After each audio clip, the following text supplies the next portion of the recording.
I'm gonna eat some of this.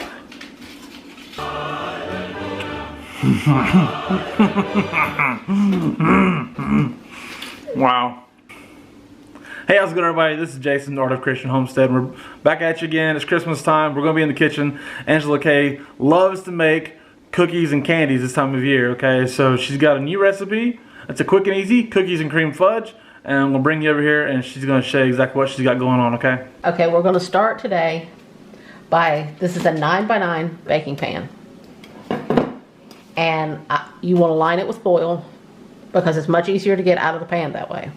And you want to butter the pan. You want to butter the foil. See, there's some butter on there. With softened butter, correct? Yes. Okay. That way your fudge comes out clean and not stuck to your pan or stuck to your foil. So now we're going to go over to the stove. In this pot, we have 1.5 cups of granulated sugar. This is pure cane sugar. We have a half a cup of salted butter. You want salted because you want that little bit of salt, that little hint of salt in there. So you really want salted with this. It's a whole stick. But it's a whole stick. A whole stick is a half a cup. Okay. Whole stick. And then we have 3/4 of a cup of heavy whipping cream.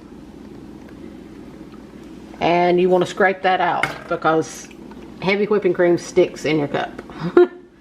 It leaves a film, so you want to scrape as much of it as you can out. Okay, so what we're going to do from here, turn your heat on medium. Which, if you have numbers, it'll be a 5. You want to stir all of this together, and you want to bring it to a good rolling boil. I'll show you what it looks like when it comes to a boil. This will take just a few minutes to come to a boil, but you want to stir constantly. It's at a rolling boil now. See, I can't stir it down. No matter how much I stir, I can't stir the boil down. It won't stop boiling.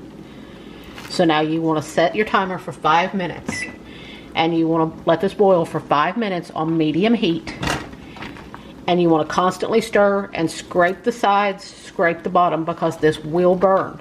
So you want to scrape the sides, scrape the bottom, and constantly stir this for the 5 minutes. It's always good to use a silicone spatula, right? Yes, it helps scrape it down better. It's very heat resistant. It will help scrape everything down. And it won't stick to the spoon like a wooden spoon would. Okay, while Angela's stirring that, because it's so time sensitive, when she get done, you gotta get going. I'm gonna show you what we got going on over here that she's going to pour that mixture into, okay? We've got a 12-ounce bag of white chocolate chips, okay? We have a 7-ounce jar of marshmallow fluff. We've got 22 crushed up Oreos right here, total, right?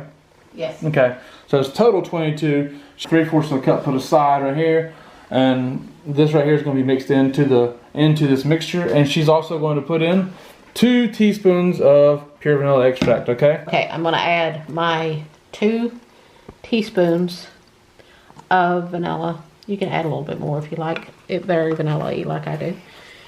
And now we're going to add this molten hot mixture, and do not spill it on yourself. But act quickly, so because it will seize, right? Yes. It will start to get hard on you in the bowl, and you don't want that. Okay. Now, you're going to mix this until all of your marshmallow fluff or marshmallow cream, whichever you call it, you're going to mix it until all of that is melted and all of your white chocolate is melted. And it's one homogeneous mass.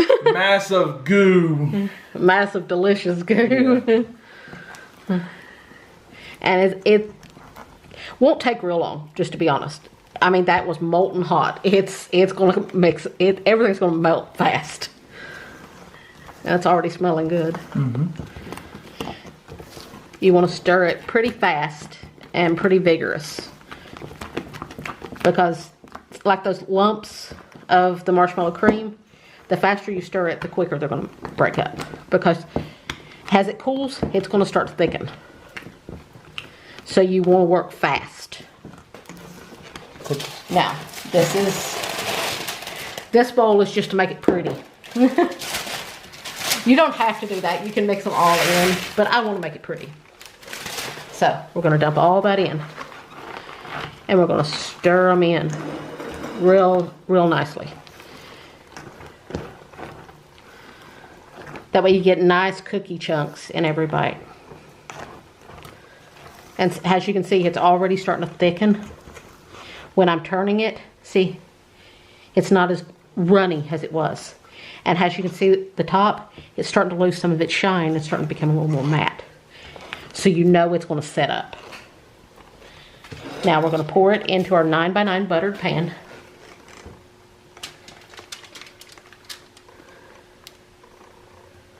Oh, this is lusciousness right here.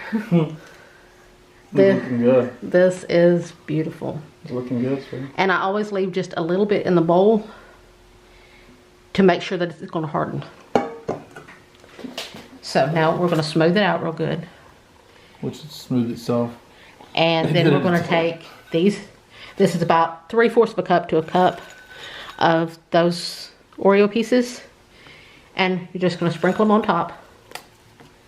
Once you get them all sprinkled on top, they're sitting in on their own. You gotta press them. Then you may want to tap some of them down just a little bit, just to make sure that they sink in and actually set into the fudge, because you don't want them to fall off. And this is absolutely gorgeous. That's and good. Smells wonderful. You know what? Smells insanely I bet it's gonna good. taste like that danged Hershey's cookies and cream, but like better. You know what I mean? Yep. Hershey's cookies and cream bar, but like better. This looks amazing. Now you'll want to let this sit. You can pop it in the refrigerator if you just can't wait. You can pop it in the refrigerator for about an hour and it will set up quicker. But at room temperature, it will take maybe 2 hours to set up, and then you should be able to cut clean. I'll show you how to unmold it when it's nice and set up. Our cookies and cream fudge is all firmed up now. I did end up putting it in the refrigerator to let it just finish firming up because our house is a little warm right now. So it was taking a little longer than I wanted, so I did put it in the refrigerator. Now it's all nice and firm. And you can grab your foil. This is why she wanted foil in there. And you can lift the whole thing out, see? And now you just peel it down. You just peel down your foil.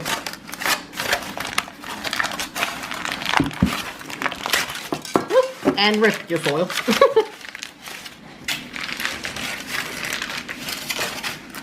And you can get really nice slices this way. That's beautiful. That's awesome. Look at that. I could eat some of that. Now we're gonna cut it. You want a really sharp knife so that it'll cut through the cookie pieces. And cut cleanly. And cut very clean. So you want a really sharp knife so that you will get a nice cut on the cookies as well. That way it don't pull the cookies and break your fudge up. Oh, look at that. That's beautiful. And then you can cut it into nice pieces from there.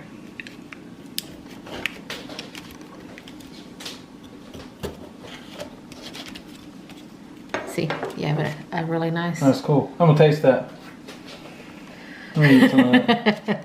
Angela's gonna keep cutting that stuff up, but I'm gonna eat some of this.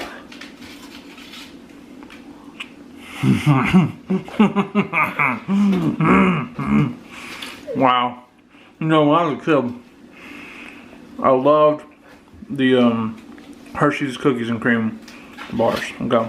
I was addicted to them. This right here, it's like that times 100. Wow. Well, I gotta stop. I'm gonna be addicted to this stuff. It's amazing. Sheer perfection. She's done an amazing, fabulous job. Crazy easy, super easy. You gotta try it. Simply perfection.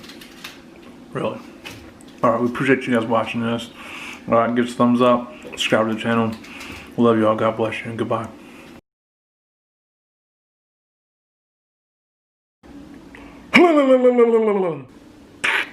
Take 3. Here we go.